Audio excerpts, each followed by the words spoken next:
Hello everyone, welcome to my YouTube channel.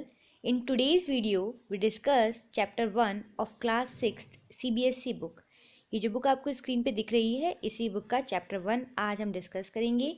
ये video मैंने बहुत दिन बाद अपलोड किया है, सॉरी फॉर दैट। अब आगे बढ़ते हैं। चैप्टर 1 का नेम है the earth in the solar system, कि हमारे अर्थ में, हमारे सोलर सिस्टम में अर्थ जो है वो किस तरीके से कहाँ पे लाई करती है, किस चीज़ के चारों ओर रिवॉल्व करती है, उसकी रोटेशन कैसी है, उसकी रोटेशन से क्या क्या फ़र्क पड़ते हैं। ये सब चीज़ें इस चैप्टर में हम डिस्कस करेंगे। इस चैप्टर में हम सोलर सिस्टम के बारे में भी समझेंगे कि सोलर सिस्टम कैसा है और क्या क्या चीज़ें हैं सोलर सिस्टम में। तो पहले हम जानते हैं कि देखिए, जब हम रात में स्काई पे देखते हैं, रात में आसमान को देखते हैं, तो हमको उसमें बहुत सारी चीज़ें दिखाई देती हैं। हमको उसमें मून दिखाई देता है, स्टार्स दिखाई देते हैं, और स्टार्स हमको बहुत सारे दिखाई देते हैं। और हमको दिन के टाइम में अगर हम देखेंगे, हमको सन दिखाई देगा। दिन के टाइम में मून भी अवेलेबल है, होता है स्काई में, लेकिन सन की बहुत तेज़ रोशनी की वजह से हमको मून दिखाई नहीं देता है, हमको स्टार्स भी दिखाई नहीं देते हैं। इसीलिए जैसे ही सन जो है सनसेट हो जाता है, वैसे ही हमको मून स्टार्स दिखना शुरू हो जाते हैं। तो ये पिक्चर आपको दिख रही है स्क्रीन पर, इसमें आप देख सकते हैं कि एक नाइट स्काई इसमें दिख रहा है कि कैसे कितने सारे स्टार्स जो हैं वो दिख रहे हैं। अब जानते हैं कैलेस्टियल बॉडीज़ के बारे में कि कैलेस्टियल बॉडीज़ क्या होती हैं। देखिए, सन, मून या जो भी ऑब्जेक्ट्स शाइन करते हैं रात नाइट स्काई में, जिनकी अपनी एक लाइट है, वो कहलाते हैं कैलेस्टियल बॉडीज़। ठीक है। Some celestial bodies are very big and hot. कुछ तो जो कैलेस्टियल बॉडीज़ हैं वो बहुत बड़ी हैं और बहुत ही हॉट हैं, जैसे कि सन। सन एक कैलेस्टियल बॉडी है और बहुत ही गर्म भी है और बहुत बड़ा भी है।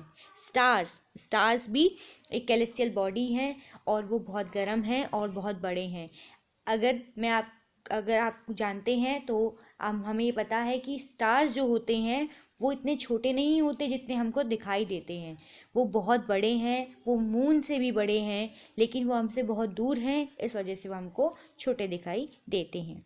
बहुत सारी कोलेस्ट्रल बॉडीज़ जो होती हैं, इनकी खुद की लाइट होती है, खुद की हीट होती है, और इसी को ये एमिट करती हैं, इसी को ये रिफ्लेक्ट करती हैं। लेकिन कुछ जो कैलेस्ट्रल बॉडीज़ हैं, उनकी खुद की लाइट नहीं होती, जैसे कि मून। इसके साथ साथ ये कैलेस्ट्रल बॉडीज़ गैसेस से बनी भी हो सकती हैं। सन एक स्टार है और सन एक कैलेस्ट्रल बॉडी भी है।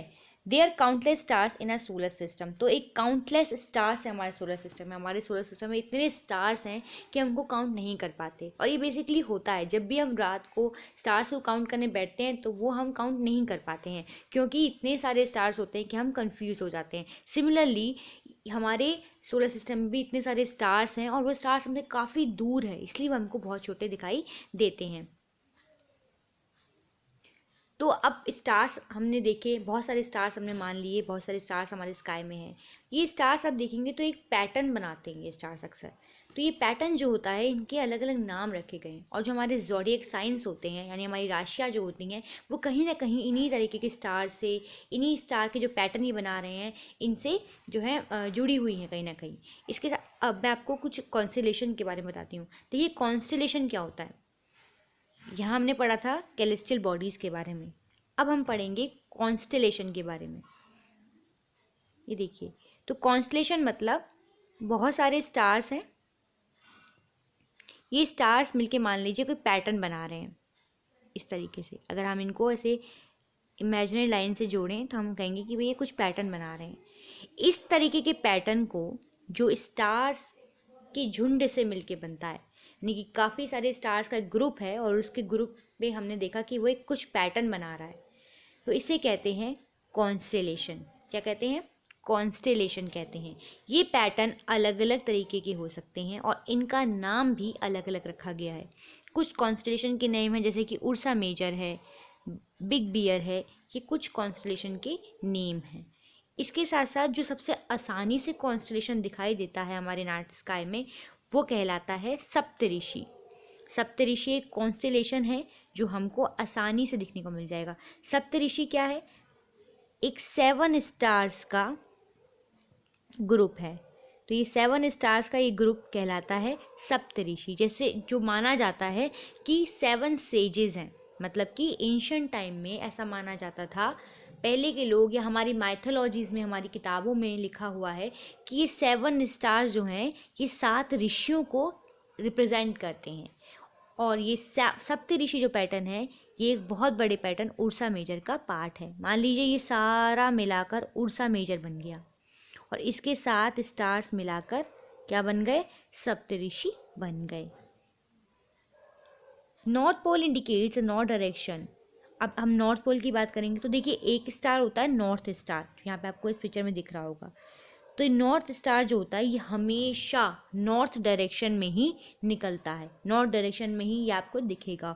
और ये आपको रात को नहीं जल्द दिखाई देगा, ये आपको सुबह 4 बजे करीब दिखाई देता है। और इसीलिए इसको पोल स्टार भी कहा जाता है। क्यों कहा जाता है पोल स्टार? देखिए ये हमारी अर्थ है, हमारी अर्थ के इधर भी पोल है, इधर भी पोल है। यहाँ है साउथ पोल, यहाँ है नॉर्थ पोल। इसके साथ साथ नॉर्थ डायरेक्शन भी इधर है, यहाँ पे ईस्ट डायरेक्शन है, यहाँ पे वेस्ट डायरेक्शन है, यहाँ पे वेस्ट डायरेक्शन है और यहाँ पर साउथ डायरेक्शन है। ठीक है, अब नॉर्थ पोल क्या कहलाएगा? जो नॉर्थ की तरफ होगा, यानी कि इस डायरेक्शन में होगा। तो कोई स्टार अगर इस डायरेक्शन में दिख रहा है हमको, तो वो नॉर्थ स्टार कहलाता है। और नॉर्थ डायरेक्शन में नॉर्थ पोल भी है, इसीलिए हम इसको पोल स्टार भी कहते हैं। ठीक है, तो यहाँ तक हमने स्टार्स के बारे में समझा कि कैलेस्टियल बॉडीज़ क्या होती हैं। वो बॉडीज़ जिनकी खुद की एक लाइट होती है, खुद की एक हीट होती है। ये बॉडीज़ जो होती हैं ये गैसेस को एमिट करती, वो अपनी हीट और लाइट को एमिट करती हैं, गैसेस से बनी हैं, बहुत बड़ी हैं, बहुत हॉट हैं, इसीलिए इनको कैलेस्टियल बॉडीज़ कहा जाता है। स्टार्स एक कैलेस्टियल बॉडी हैं और सन भी एक स्टार है। फिर हमने समझा कॉन्स्टेलेशन के बारे में। कॉन्स्टेलेशन क्या है? एक ऐसा पैटर्न जो बहुत सारे स्टार से मिलके बनता है, उसे कॉन्स्टेलेशन कहते हैं। अब हम समझेंगे अपने सोलर सिस्टम के बारे में। देखिए हमारा सोलर सिस्टम बहुत बड़ा है और इसको पूरी तरीके से आज तक कोई भी एक्सप्लोर नहीं कर पाया है। तो सोलर सिस्टम में हम जो एक्सपेक्ट करते हैं, जो हम साइंटिस्ट ने जो खोज करी है, उसके हिसाब से हमारे सोलर सिस्टम में 8 ग्रह हैं, यानी कि 8 प्लैनेट से मिलकर हमारा सोलर सिस्टम बना है। इसमें और भी अदर कैलेस्टियल बॉडीज़ हैं, जैसे कि मून हैं, और जैसे कि एस्टेरॉइड्स हैं, मेट्रॉइड्स हैं, ये सब मिलाकर और हमें क्या बनाते हैं? सोलर सिस्टम को बनाते हैं। सोलर सिस्टम में सोल का मतलब होता है सन, और सोलर का मतलब भी होता है सन से रिलेटेड। तो हम कह सकते हैं कि सोलर सिस्टम में जो मेजर पॉइंट है, जो इम्पोर्टेंट चीज़ है, वो है सन। तो ये आपको एक पिक्चर दिख रही होगी, इसमें आप देख सकते हैं कि इधर जो है सन है और सन सारे ही प्लैनेट से बड़ा है। सारे ही प्लैनेट को सन से हीट मिल रही है और सारे ही प्लैनेट हीट के लिए, लाइट के लिए सन पे डिपेंडेंट भी हैं। तो सन जो है एक मेजर रोल प्ले कर रहा है किसमें? सोलर सिस्टम में। इसीलिए इसको सोलर सिस्टम कहा जाता है। सोल यानी कि सन से रिलेटेड सिस्टम।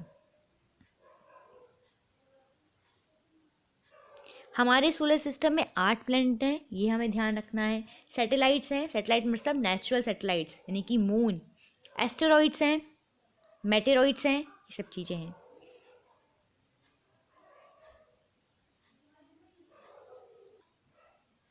तो अब पढ़ते हैं सन के बारे में। देखिए सन क्या है? एक कैलेस्टियल बॉडी है, ये तो हमने समझ लिया। Sun centre of the solar system है। This is important point. देखिए हमारा सोलर सिस्टम ऐसा एक्सपेक्ट किया जाता है कि सन जो है सोलर सिस्टम के बीचा बीच में है और सारे प्लैनेट्स उसके चारों ओर रिवॉल्व कर रहे हैं। अपनी अपनी जगह पर सारे प्लैनेट्स उसकी ओर जो है रिवॉल्व कर रहे हैं। कोई प्लैनेट यहाँ पर रिवॉल्व कर रहा है, कोई प्लैनेट यहाँ पर रिवॉल्व कर रहा है।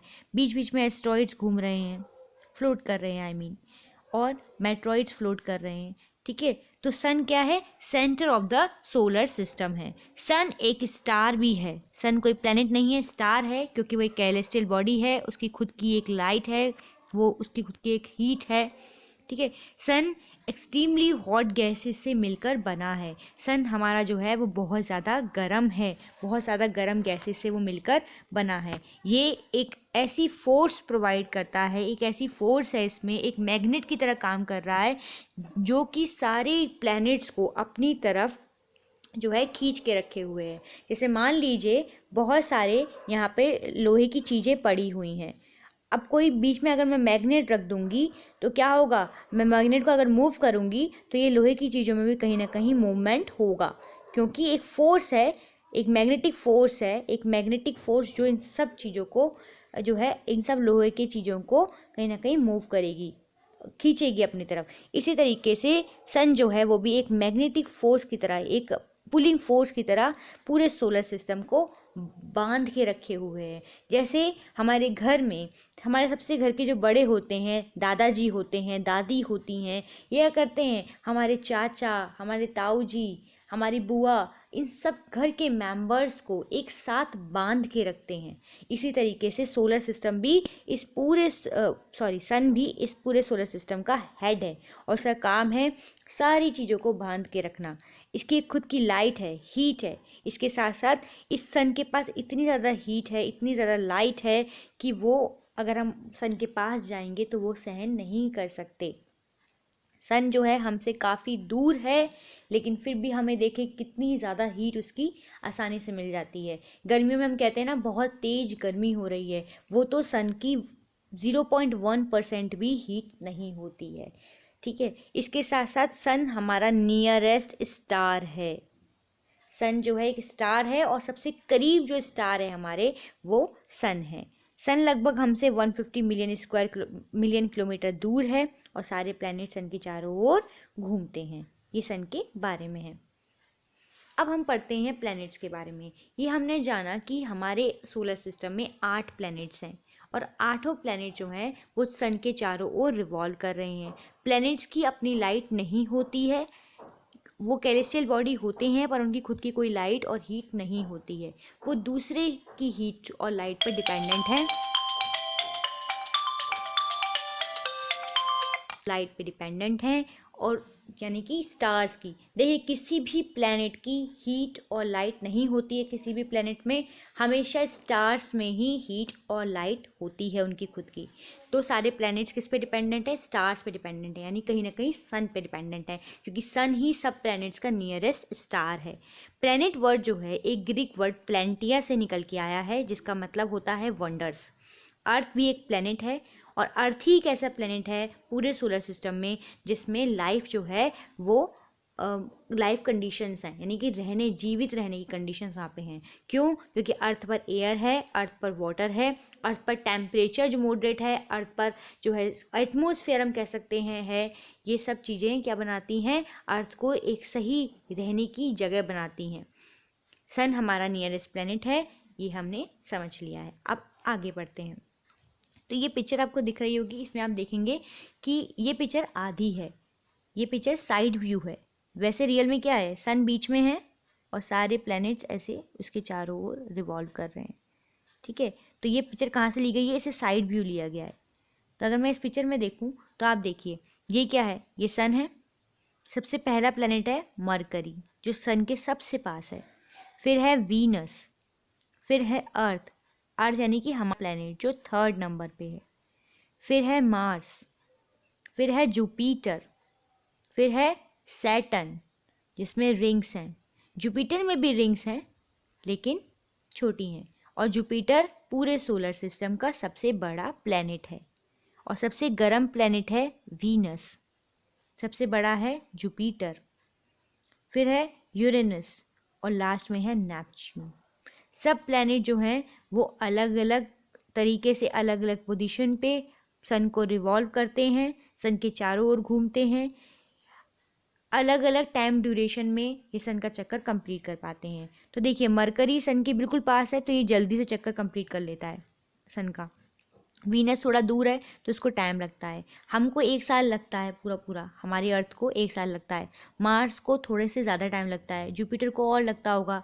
नेपच्यून बहुत दूर हो गया तो उसको तो कुछ साल लग जाते हैं एक चक्कर पूरा सन के काटने में। ठीक है, आगे बढ़ते हैं। तो देखिए यहाँ पे हमारे प्लेनेट में हमारे सोलर सिस्टम में 8 प्लैनेट्स हैं, ये हमने पढ़ लिया। इसके साथ साथ हमारे प्लैनेट जो हैं ये सन के चारों ओर इलोंगेटेड पाथ्स पर रिवॉल्व कर रहे हैं, जिनको हम ऑर्बिट्स कहते हैं। तो ऑर्बिट क्या होती हैं? ऑर्बिट देखिए इस पिक्चर में आपको दिख रहे होंगे, ये जो चीज़ें दिख रही हैं आपको, ये क्या है? ये ऑर्बिट है। ऐसे कुछ है नहीं हमारे सोलर सिस्टम में रियलिटी में। ये क्या है? हमने इमेजिन कर रखा है कि ये इसी पोजीशन पे हमेशा घूमते हैं, तो यहाँ पे कोई एक फोर्स है जो इसी पे इनको घूमने में मजबूर कर रही है। ठीक है। एलोंगेटेड मतलब एलोंगेटेड पाथ मतलब होता है इस तरीके का पाथ, एक ऐसा पाथ जो थोड़ा खिंचा हुआ है, मतलब वो गोल भी नहीं है, वो ओवल शेप भी नहीं है, वो थोड़ा सा मिक्स है दोनों का।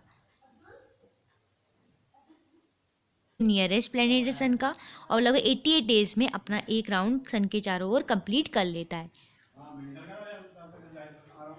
तो वीनस जो है उसको अर्थ ट्विन भी कहा जाता है, क्योंकि अर्थ की और वीनस की जो साइज़ है दो प्लैनेट्स की वो लगभग सेम है, इसलिए इसके अर्थ का जुड़वा भी कहा जाता है। लेकिन वीनस बहुत ज़्यादा ब्राइट प्लैनेट है, यानी कि बहुत ज़्यादा गर्म प्लैनेट है।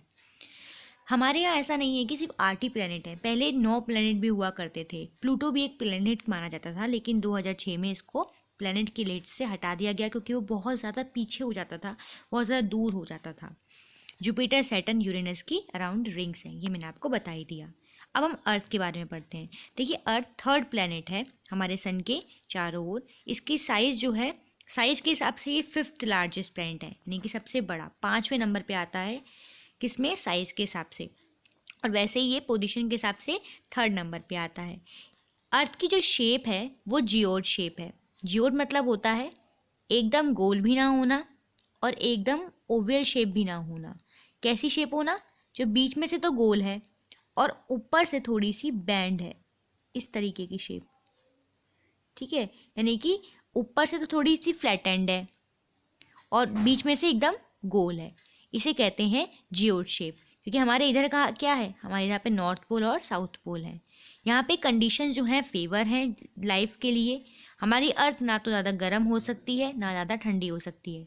इसके साथ वाटर और एयर जैसी कंडीशंस अवेलेबल हैं, जो कि अर्थ को रहने के लिए एक सुटेबल प्लेस बनाती हैं, सुटेबल प्लेनेट बनाती हैं। इसके साथ साथ हमारी अर्थ जो है, इस पर ऑक्सीजन जैसी गैसेस अवेलेबल हैं, जिनको यूज़ करके हम ब्रीदिंग करते हैं, सांस लेते हैं। इसके साथ साथ अर्थ भी एक प्लेनेट है और इसलिए इसके पास इसकी खुद की कोई हीट और लाइट नहीं है, जो ये सन से लेती है, जो कि एक स्टार है। इसी तरीके से अर्थ को ब्लू प्लेनेट भी कहा जाता है, क्योंकि उसका जो है लगभग 2/3 पार्ट जो है, 2/3 पार्ट पानी से घिरा हुआ है, पानी से भरा हुआ है। अर्थ एक यूनिक प्लेनेट है सोलर सिस्टम का, जिसमें लिविंग कंडीशंस अवेलेबल हैं। इसके साथ साथ अर्थ जो है इसकी एक मून है जो कि उसके चारों रिवॉल्व करता है। देखिए ये सन है, सन के चारों रिवॉल्व करते हैं प्लैनेट, और प्लैनेट के चारों रिवॉल्व करते हैं उनके नेचुरल सैटेलाइट्स, यानी कि मून। ऐसा माना जाता है कि जो प्लैनेट्स के नेचुरल सैटेलाइट हैं वो कहीं ना कहीं पहले प्लैनेट से जुड़े हुए थे, और किसी वजह से वो प्लैनेट से अलग हो गए और अलग टूट कर प्लैनेट के चारों ओर ही घूमने लग गए। तो इस पिक्चर में देख के हम समझ सकते हैं कि अर्थ कैसी दिखती है। ये पिक्चर जो है ये सोलर सिस्टम में जैसी अर्थ दिखती है वहाँ से इसको कैप्चर किया गया है। ये देखिए ये एक सैटेलाइट से पिक्चर कैप्चर की गई है। तो ये देखिए ये क्या है, ये हमारी अर्थ है, और आप देखेंगे कि अर्थ कितनी ज़्यादा ब्लू दिख रही है, इसीलिए क्योंकि इसमें इतना पानी है, इतने सारे ओशंस हैं, इसीलिए इस ब्लू दिखने की वजह से इसको ब्लू प्लैनेट भी कहा जाता है, ब्लू प्लैनेट भी कहा जाता है। ये मून है जो अर्थ के चारों ओर रिवॉल्व कर रहा है। अब हम पढ़ेंगे मून के बारे में कि मून क्या है। मून एक नेचुरल सैटेलाइट है। नेचुरल सैटेलाइट का मतलब होता है एक ऐसी सैटेलाइट, सैटेलाइट का मतलब क्या होता है, कोई भी चीज़ जब किसी चीज़ के चारों ओर रिवॉल्व करती है, प्लैनेट के रिवॉल्व करती है, यानी कि मान लीजिए एक प्लैनेट है, उसके चारों ओर कोई भी चीज़ अगर रिवॉल्व कर रही है, उसके चारों ओर ही रोटेट कर रही, रिवॉल्व कर रही है, तो वो कहलाती है सैटेलाइट। सैटेलाइट दो तरीके की होती हैं, एक तो होती है नेचुरल और दूसरी होती है आर्टिफिशियल। Natural and artificial.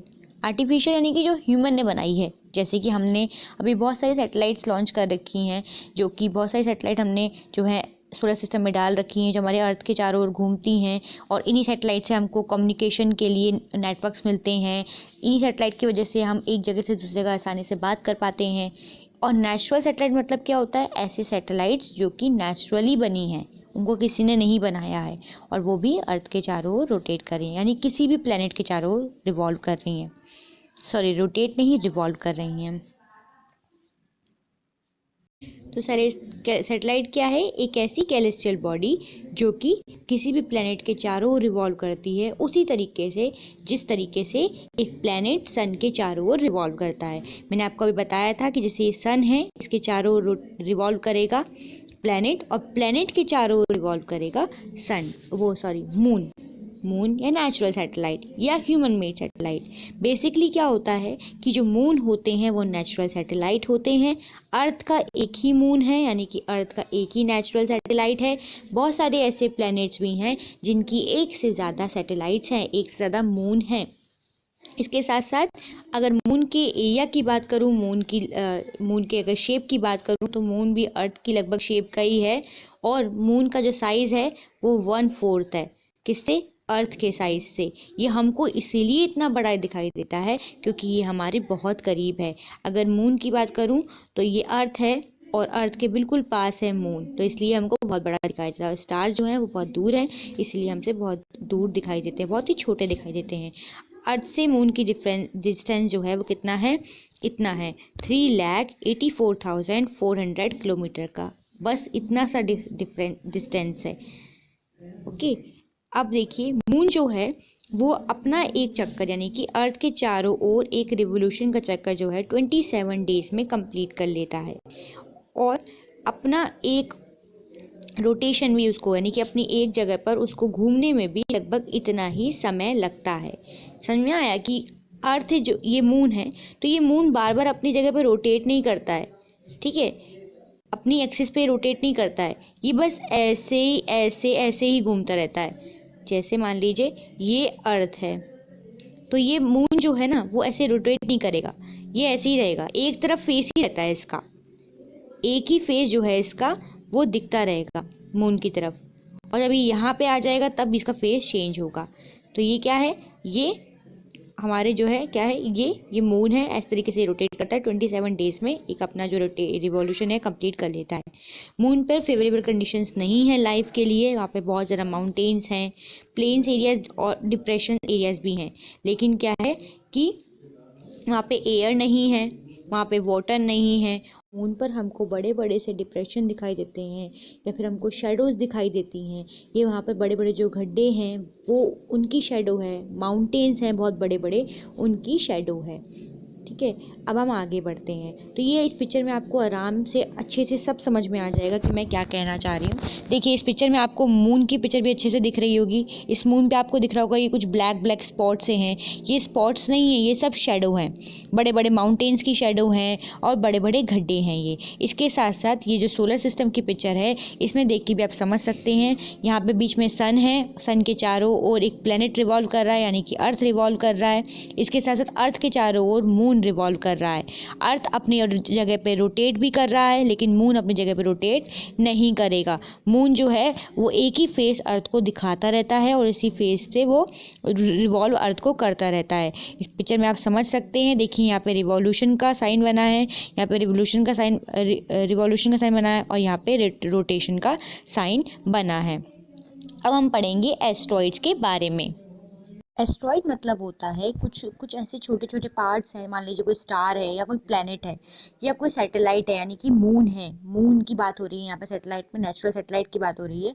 तो अगर उनका कोई पार्ट है मान लीजिए और वो किसी वजह से टूट गया और टूट के वो सोलर सिस्टम में ही रिवॉल्व करने लग जाएगा, तो ऐसे छोटे छोटे जो टाइनी बॉडीज़ हैं इनको एस्ट्रॉइड्स कहा जाता है। ये छोटी नहीं है, ये काफ़ी बड़े बड़े पत्थर हैं, लेकिन ये as compare to planet, as compare to star, ये इनसे बहुत ज़्यादा छोटी हैं, बहुत सारे एस्ट्रॉइड जो हैं इनकी एक पूरी बेल्ट जो है मार्स और जुपिटर के बीच में पाई जाती है, यानी कि मार्स जो प्लेनेट है और जुपिटर जो प्लेनेट है इसके बीच में एक बहुत सारी एस्ट्रॉइड बेल्ट है जो मिलेगी, यानी बहुत सारे एस्ट्रॉइड जो है वहाँ पर सोलर सिस्टम में जो है मूव कर रहे हैं। इसके साथ साथ साइंटिस्ट जो हैं वो कई बार एस्ट्रॉइड जो हैं उन्होंने उस पर रिसर्च करी है कि कैसे, क्या वो प्लेनेट का ही पार्ट है या कुछ नहीं, तो ऐसा पाया गया कि हाँ वो कहीं ना कहीं प्लेनेट का ही पार्ट है, और वो ऐसा पार्ट है प्लेनेट का जो कभी ना कभी प्लेनेट से काफ़ी साल पहले टूटा होगा। मान लीजिए ये कोई प्लेनेट है और किसी वजह से इसका ये वाला पार्ट जो है वो निकल के बाहर आ गया, मतलब मान लीजिए टूट गया।